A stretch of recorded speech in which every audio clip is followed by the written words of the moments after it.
subpar towing capacity, lack of off-road capabilities, sole engine option. The Ridgeline has been criticized a lot for things, including those that we've just mentioned, but the next year's model is about to come with a solid portion of novelties, and some of them are about to address the critics. That's why you should stay with us, as we're about to find an answer to the question: does the 2024 Honda Ridgeline solve the 7 worst issues of the Ridgeline's previous model? Number 7. Limited off-road capabilities.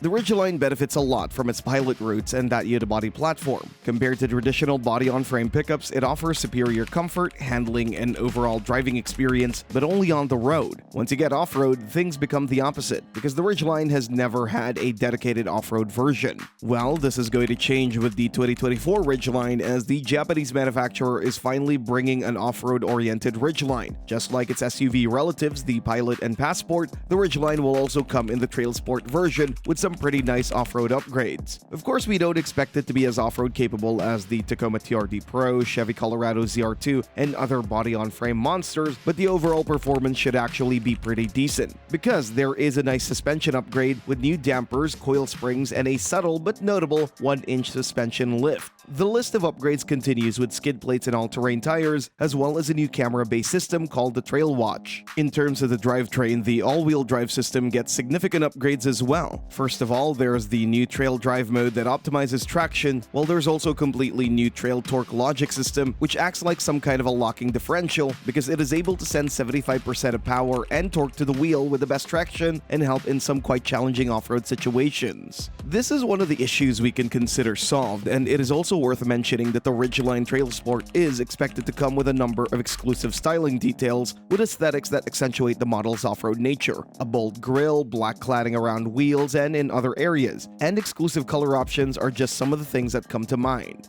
Number 6. Sole Powertrain option.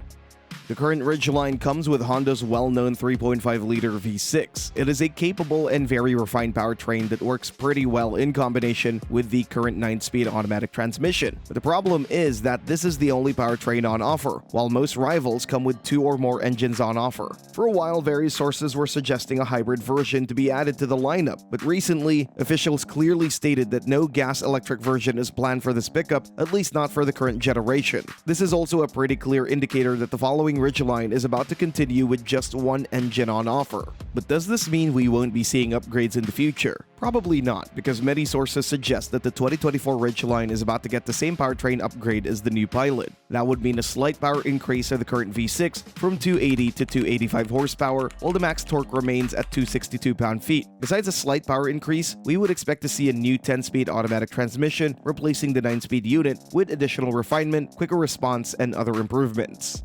Number 5. Mild aesthetics. Although aesthetics are usually considered a matter of personal taste, there has always been a kind of consensus about the look of the current generation Ridgeline. Most of us would describe it as mild and not rugged enough for a pickup. Simply, the front-end design that comes directly from the previous generation Pilot is way too smooth for something that's called a pickup, even if it features a unibody platform. That can be solved with a mid-cycle refresh pretty easily, because both the Passport and especially the new Pilot look more rugged and more aggressive. We can only sit and wait for the new model to come and say that it's still too early for a verdict on this issue. Number 4.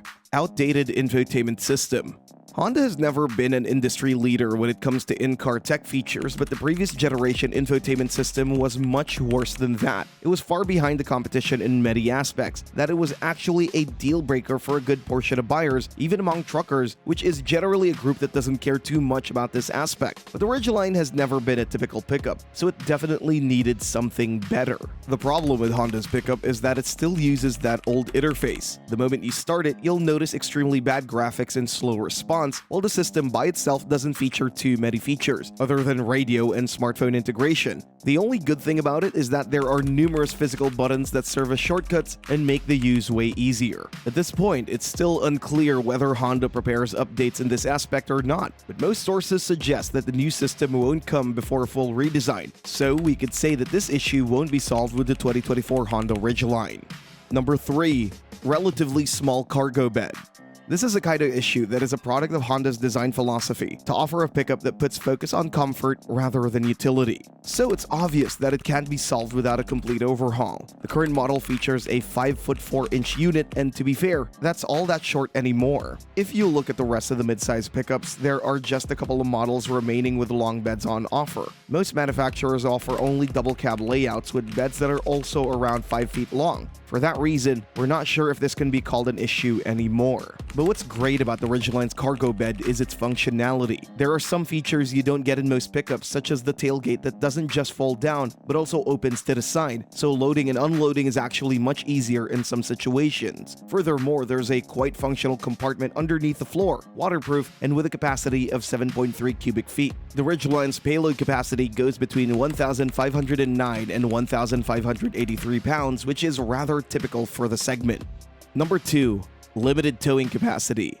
Once again, we have to get back to the Ridgeline's unibody design and its limitations. Of course, the first thing is towing capacity, which feels inferior when compared to traditional body-on-frame classmates. While models like the Chevy Colorado and Jeep Gladiator go way beyond 7,000 pounds, the Ridgeline lags behind, and it does a lot, as the max towing capacity only goes up to 5,000 pounds. Still, the mitigating circumstance is that starting from a couple of years ago, all Ridgeline models feature standard all-wheel drive, so even the most basic versions are good for the claimed 5,000 pounds. On the other hand, things with body-on-frame pickups are rather complex, so the max capacity depends a lot on the version you pick, and some versions are actually below the Ridgeline's max capacity. All in all, this is another issue that cannot be solved with a simple update, but some future generations may exceed in this aspect, notably because we've already been witnessing that a unibody construction doesn't have to be such a big handicap. Just take a look at the new Grand Cherokee, which can also tow over 7,000 pounds in some variants despite the unibody layout. But of course, such ambition would require various modifications, including a more capable powertrain, a different suspension setup, and many more.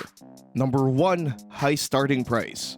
Refinement costs. It may be the smoothest and most comfortable midsize pickup, but it is also the most expensive model in the class. More precisely, it shares that position with the Jeep Gladiator, which features a starting price of around $40,000, which is actually higher when compared to the starting prices of many full-size pickups, including the F-150 and the Silverado. But things become way more interesting when you compare the Ridgeline's price with the rest of the segment, which usually starts somewhere south or north of $30K. Of course, we can argue all day long about the Ridgeline's superiority in terms of ride quality, interior space, and standard equipment, but that doesn't change the fact that the price is way higher compared to the segment standards, and with the prices only going up in the whole automotive industry, we don't see how the Ridgeline could become more affordable in the future. And that's not just the Ridgeline's problem, but the problem of pretty much every pickup on the market. So if you consider the Ridgeline's price an issue, then be sure that it definitely won't be solved in the next year.